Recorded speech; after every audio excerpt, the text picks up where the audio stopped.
So hi guys, for today's video naman ay nandito naman ako ulit sa dagat, nagtumbok-tumbok at nagpasaw-pasaw na naman. Dahil medyo malaki-laki yung hunas ngayon, kaya't naisipan namin na magligo-ligo at mangilaw-ngilaw dito sa dagat. Dahil ang sarap palang magligo-ligo at mangilaw-ngilaw pag malaki yung hunas. At dito pala yung mga isda na nakuha namin at sobrang sarap pala nito guys, lalo na itong buras pag kinikilaw, tuwa at sinuga at uban pa.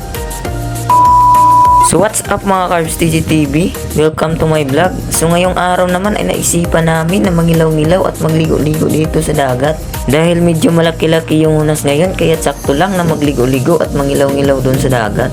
At sa part pala nito ay kumuha muna ako ng baon kasi sabi nila na magdala-dala lang kami ng baon para hindi na kami magdungkang. At pagkatapos ko palang kumuha ng baon ay pumunta naman ako ulit dito sa garden ni mama para magkuha ng sili at para malami-lami at para maangang-angang yung kinilaw namin. At sa puntong pala ito, dahil medyo mababaw na at mahunas-hunas na yung dagat, ay kailangan namin umadto para makarami kami ng kuha. At dito guys ay sumagwa na pala kami papunta sa aming peruroonan. At sa part na pala na ito guys ay sobrang dami namin at talagang kailangan namin na hindi magluwag-luwag para hindi kami mahulog sa paasang tao. Wow! At ito pala yung lugar namin guys, sobrang doon lang talaga ng dagat, kaya pag dudungaw ka lang dagat na. Kaya kung wala kaming ulam ay dito lang kami ambak dahil medyo madoon-doon lang talaga yung nasan dito. At sa puntong ito guys ay humunang muna kami dito sa unahan. Dahil pinanaog muna namin si kuya dahil napasabot-sabutan namin na magbuwag-buwag daw kami, sila daw yung maglalato at kami daw yung mamumukot. At ito pala yung kukuhaanan nila ng lato at talagang napakabawd talaga at kailangan talaga nilang maginahinay para hindi sila madagit sa kanya. Wow! At pagkatapos pala namin magbuwag-buwag ay lumagak na kami dito sa unahan para makarami na at makakilaw na din. At dito ay nilaga ko na yung pupot at baka sakaling dito na ako makahuli ng tamang tao. What? Wow! Katapos pala naging magtaan ay binubugaw at tinumbok-tumbok ko dito para muto yung isda. At kung magtutumbok ka pala guys ay kailangan mo talagang ipul yung kusog mo para dumagan yung isda. At kung hindi mo talaga kayang ipul ay wag mong pilitin yung sarili mo dahil masasaktan ka lang. Wow! At pagkatapos naming magtumbok-tumbok ay kinuha na namin yung pukot dito. At pagdating namin dito sa unahan ay may nahuli kaming isda. At siguradong masusulbad na yung pangingilaw namin. At dito ay naisipan namin na lumagak muna dahil medyo magamay-gamay pa yung isda namin. At hindi talaga ito maiigo dahil medyo madami-dami kami. At dito pala yung tutumbukan namin at sobrang babaw na talaga. Iwan ko pa kung makakuha pa kami dito. Pero sige lang, wala namang mawala kung itatry mo. At sa part pala nito guys ay nagsuswap na kami ni Katumor dahil sabi niya siya na naman daw yung magtutumbok.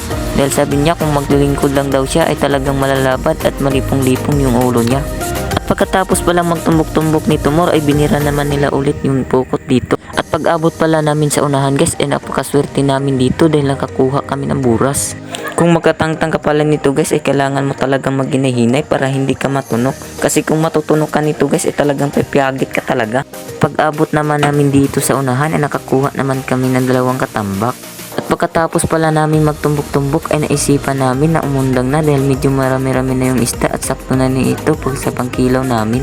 At sa part pala nito ay kinuhaan na namin yung silik yung isda at hiniluan na. At dito pala ay hiniwa-hiwa na namin yung isda. At pagkatapos pala namin maghiwa-hiwa ng isda ay sinunod na namin yung lamas dito. At sa part pala nito ay tinimplahan na ni Kabakuto yung kinilaw namin. At pagkatapos pala namin magtimpla ay kakain na kami dito. At bago kami kumain at magdadasal muna kami ang pasalamat sa Panginoon sa mga blessing na ibinigay niya sa amin. At sa part na ito ay medyo magutom-gutom na at kailangan namin kumain.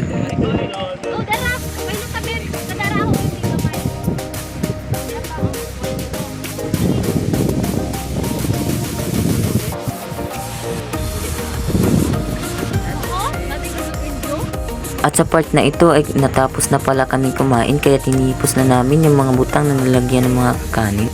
At pagkatapos pala namin maghipos ay naisipan ko na maligo na dahil medyo mainit na yung katawan nakin.